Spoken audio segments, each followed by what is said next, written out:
What's up, folks? This is Brad Reed, the Gaming Mole here, and we are on part 5 of Maximize Your Channel, YouTube's online course to making your channel better in terms of earning subscribers, getting more watch time from your viewers, and everything in between.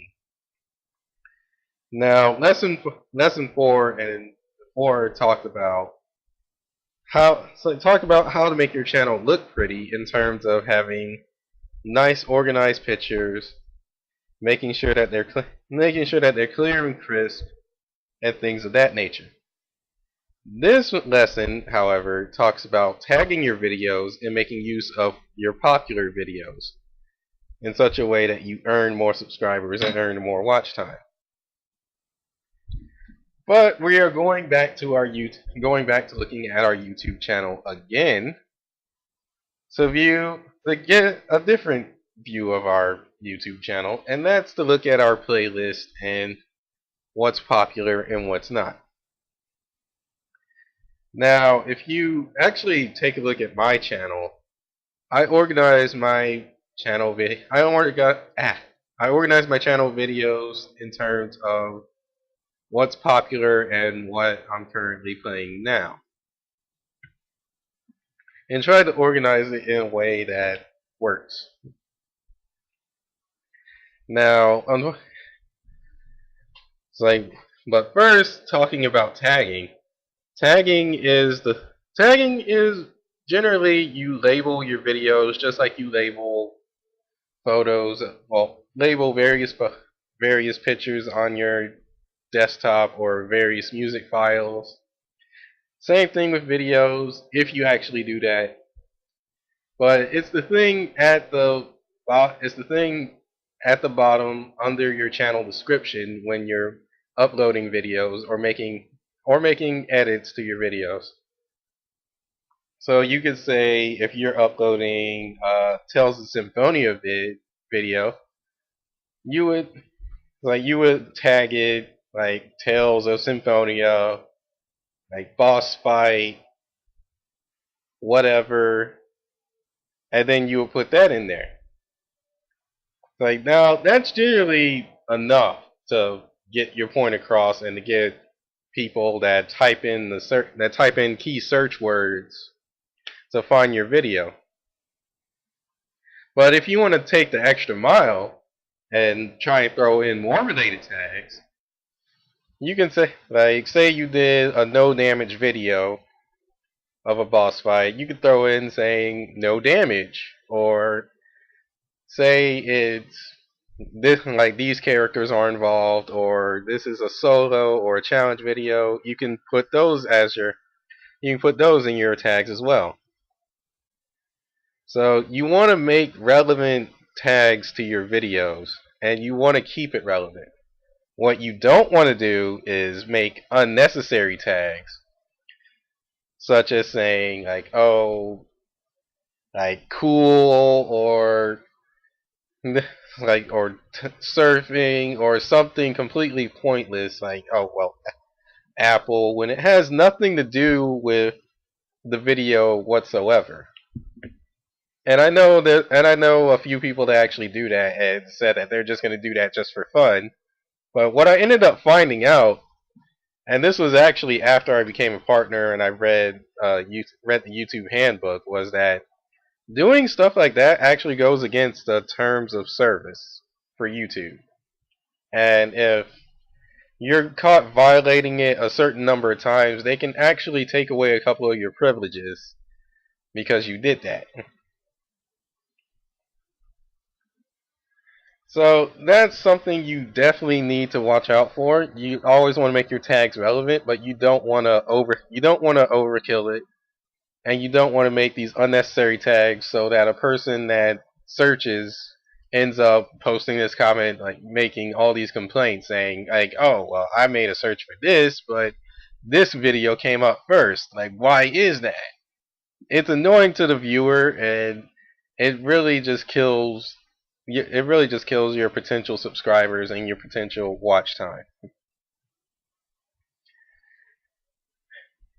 Now, one thing that you can do that's actually pretty new is if you actually go to your video manager, you can actually edit you can actually you can actually edit tags or search your video by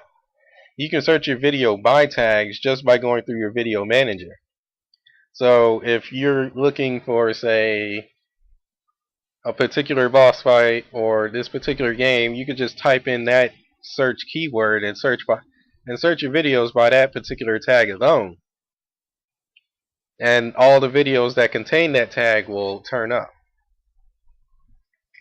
What you also can do is you make use of the video manager's bulk actions setting, which basically, if you select all and then you'll see this option that says you have selected so many amount of videos. You can select all the videos you own.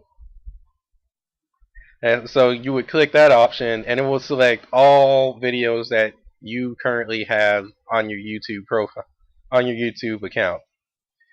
So you can make this so what you can do with that is you can make this big edit or make this big edit to all your videos by adding either certain tags or certain keywords to every video that you have, which is actually pretty awesome.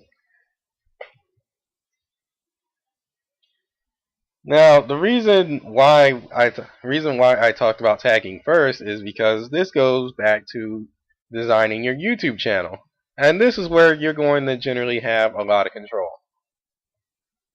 When you design your YouTube channel, you want to make your YouTube channel, or really, we already talked about editing your channel banner, making your channel icons compelling and people to click on it, making all your descriptions clear.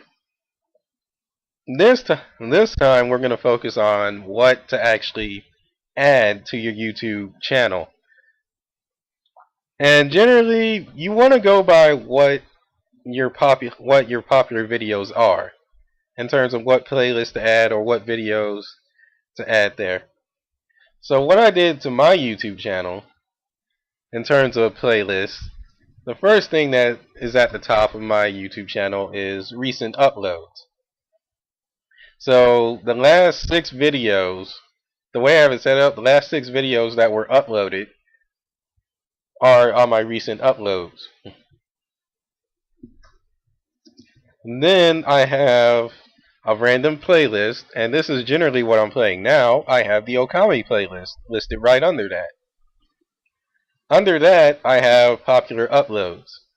Now that's important, and I'll come back to that later. Then I have Tales of Symphonia, Dawn of the World listed. Then I have other playlists listed.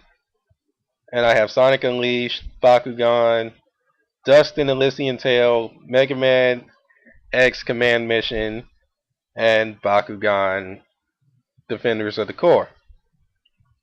Those are the playlists I have listed for each other.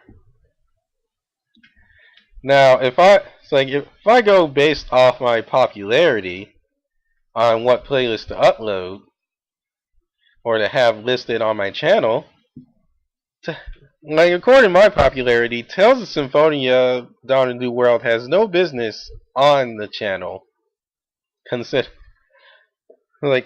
everything. Neither does Dust and Elysian Tale.